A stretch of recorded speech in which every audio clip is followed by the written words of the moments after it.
de décrypter les grandes lignes de cette thématique avec monsieur Maître Jean-Marie Eley Ofélé. Il est secrétaire général, avocat sans frontières. Voilà, Maître, évoluons avec un autre sujet qui est aussi important. Transfert de l'eau vers le Tchad. Il y a des voix qui s'élèvent que ça poserait un problème en République démocratique du Congo concernant la gestion de nos barrages. Inga 2, Zongo, quelque chose comme ça. Est-ce que c'est important qu'on donne de l'eau au Tchad? Nous devons comprendre que nous sommes à la tête de l'Union africaine. L'Union africaine a son programme d'action et c'est nous qui devons piloter cette action.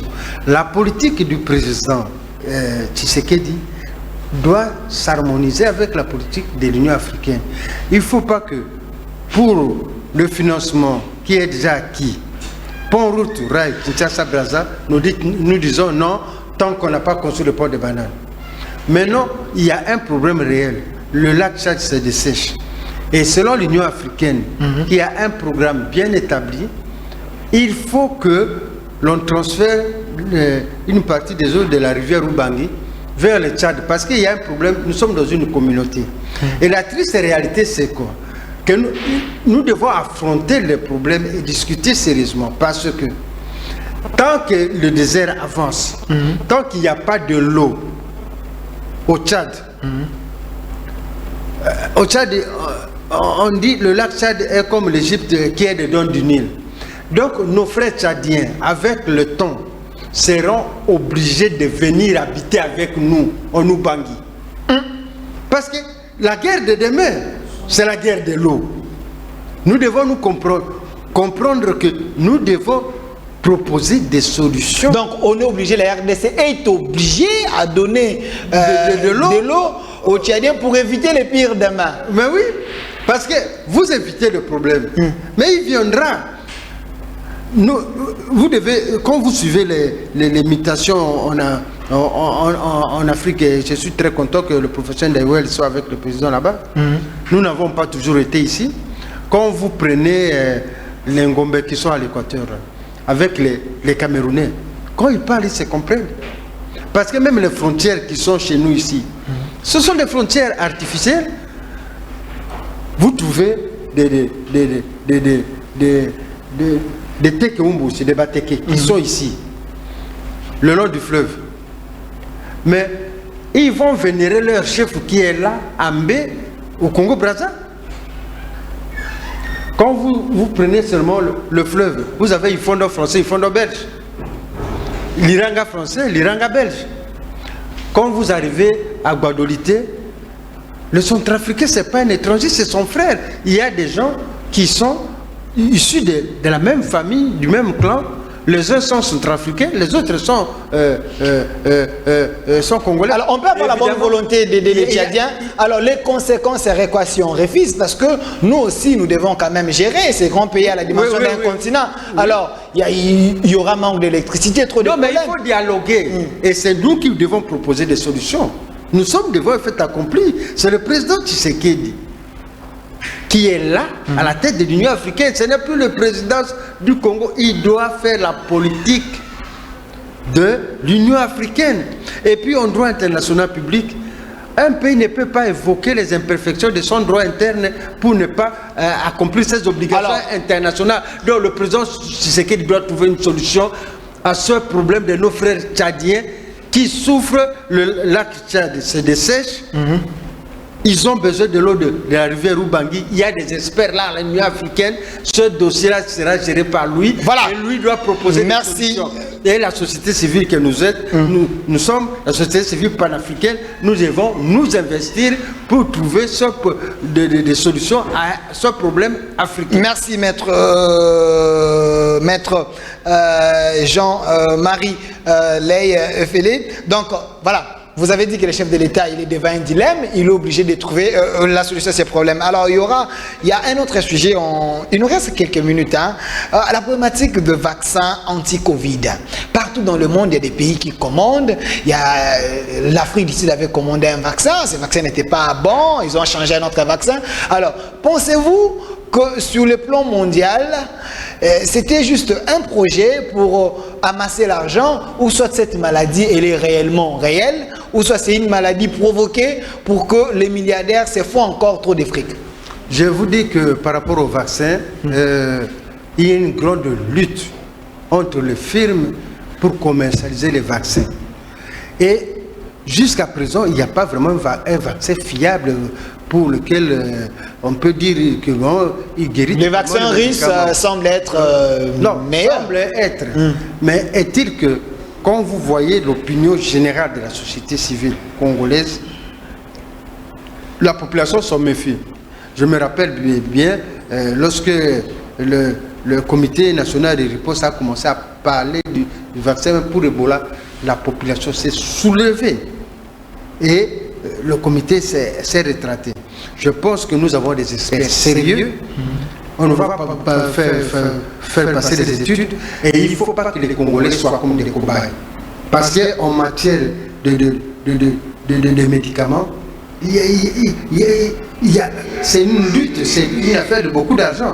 D'ailleurs, vous voyez, j'ai écrit un livre qui est publié aux éditions universitaires européennes, droit pharmaceutique congolais et droits de l'homme. Parce qu'il ne faut pas qu'on fasse comme l'Afrique du Sud, on vaccine nos enfants et puis on dit non, ce vaccin n'est pas bon, et puis les gens meurent. Vous voyez? Donc c'est un acte responsable, le président prendra des décisions en fonction des experts congolais. Nous avons une direction pharmaceutique au ministère de la Santé et il faut que le protocole soit soumis au comité national et on doit être sûr que ce vaccin-là donne un maximum de garanties parce que nous ne pouvons pas exposer notre population. Merci, nous avons des docteurs ici, on ne sait pas les autres réponses. Papa Molière, il était sur ces plateaux ici, il avait dit apparemment c'est comme si Mouyembe il est déjà essoufflé, il n'arrive pas à donner les résultats. Nous avons le docteur Mouyangi qui était venu avec trop de propositions, apparemment nos scientifiques sont au bout de leur souffle. Non, ils ne sont pas au bout, ils travaillent, la science, c'est pas comme la politique, on décide comme ça, non. Il faut des recherches, c'est la recherche. Et avant de se décider, il y a un comité scientifique qui se réunit et on passe à l'étape suivante, qui est des volontaires, pour qu'on voit les effets secondaires et autres. Donc, mais les firmes transnationales du domaine pharmaceutique, ils agissent même par la corruption. Parce que, surtout pour le Congo, c'est un grand marché. Un pays de 100 millions d'habitants, vous voyez un peu. Voilà. Si votre vaccin est accepté, donc vous allez vous faire de l'argent. Merci. C'est un domaine dans lequel j'ai fait des recherches. Voilà. On chute avec vous par rapport à ces derniers. Il nous reste 3 minutes. Maître Jean-Marie Eley Ofele, vous êtes secrétaire général Avocats sans frontières. Un problème criant qui commence déjà à prendre de l'ampleur. L'Église catholique s'élève.